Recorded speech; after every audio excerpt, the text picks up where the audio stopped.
नमस्कार, मी पंजाब डक हवामान अभ्यासक मुक्काम पोस्ट गोळी धामणगाव तालुका सेलू जिल्हा परभणी। आज आहे 16 सप्टेंबर 2024।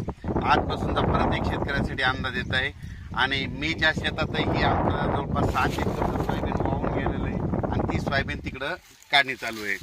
तर या ठिकाणाहून शेतकऱ्यासाठी अंदाज येत आहे।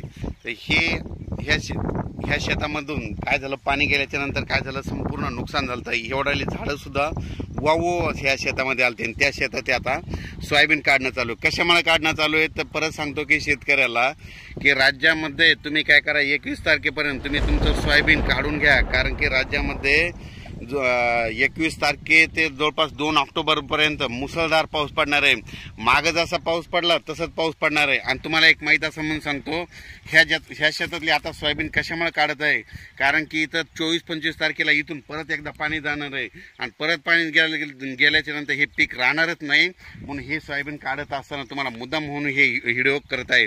म्हणून तुम्ही देखील काय करा, 21 सप्टेंबरपर्यंत तुम्ही काय करा, तुम्ही तुमची सोयाबीन काढून वळे लावून ठेवा, कारण की राज्यामध्ये 21 सप्टेंबर ते 2 ऑक्टोबरच्या दरम्यान 10 दिवसामध्ये खूप पाऊस पडणार आहे, मुसळधार पडणार आहे, ओढे नाले वाहणारा पडणार आहे, नदीला देखील पाणी येणार आहे, वड्याला देखील पाणी येणार आहे, काही ठिकाणी पुलावून देखील पाणी जाणार आहे। म्हणून हा अंदाज लक्षात येतात।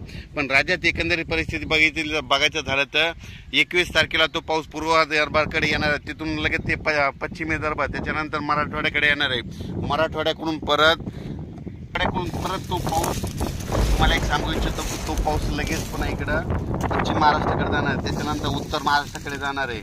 म्हणून हा अंदाज लक्षात येतात। माझी सर्व शेतकऱ्याला सांगू इच्छितो की राज्यामध्ये आता जवळपास म्हणजे 21 तारखेपासून म्हणजे पाऊस तो पूर्व विदर्भ, त्याच्यानंतर पश्चिम विदर्भ, त्याच्यानंतर मराठवाडा, त्याच्यानंतर पश्चिम महाराष्ट्र, उत्तर महाराष्ट्र, कोकणपट्टी, खानदेश, म्हणजे हे पाऊस जवळपास 2 तारखेपर्यंत सगळीकडे धुमाकूळ घालणार आहे। म्हणून हा अंदाज लक्षात घ्या। आणि तुम्हाला एक सांगू इच्छितो, आणखीन लातूरकडे म्हणजे मांजरा धरण आहे, तर त्या धरण देखील ह्या पावसामध्ये 30 तारखेपर्यंत भरून जाणार आहे। म्हणून त्यांच्यासाठी आनंदाची बातमी, माजलगावचं एक धरण भरायचं राहिलेलं आहे, ते देखील आता ह्या पावसामध्ये 30 तारखेपर्यंत भरून जाणार आहे। मग ही त्यांच्यासाठी आनंदाची बातमी।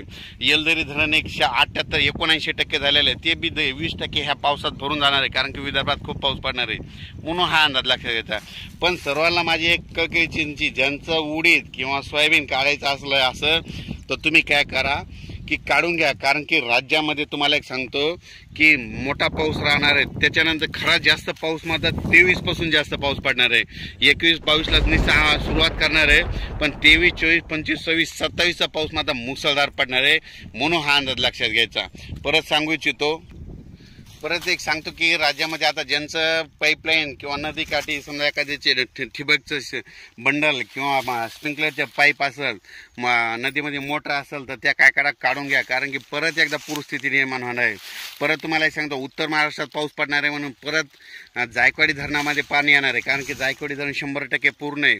मग तिकडं पाऊस पडल्यामुळे त्या नद्याला पूर येईल, त्याचं पाणी पुन्हा सोडावं लागतं, त्याच्यामुळं हे मग गोदावरी नदीला पूर येणार आणि तुमचे पाईपलाईन असेल, मोटर असेल, ते वाहून जातील। म्हणून तुम्ही हे देखील काढून घ्यावे। परत एक माझी तुम्हाला सांगतो, हे माझ्या शेतामधलं सगळं जवळपास 7 एकरचं सोयाबीन वाहून गेलेलं आहे, ही आता काढणी चालू आहे, कारण की इथं 23, 24, 25, 26 तारखेला इथून परत पाणी जाणार आहे आणि ते पाणी गेल्याच्या नंतर परत तुम्हाला इथूनच व्हिडिओ टाकणार आहे। म्हणून हे एक तुम्हाला या अंदाजामध्ये सांगणार आहे। म्हणून हे मी स्वतःच्या शेतातलं देखील सोयाबीन थोडं हिरवं देखील असताना, म्हणजे थोडं हिरवं असताना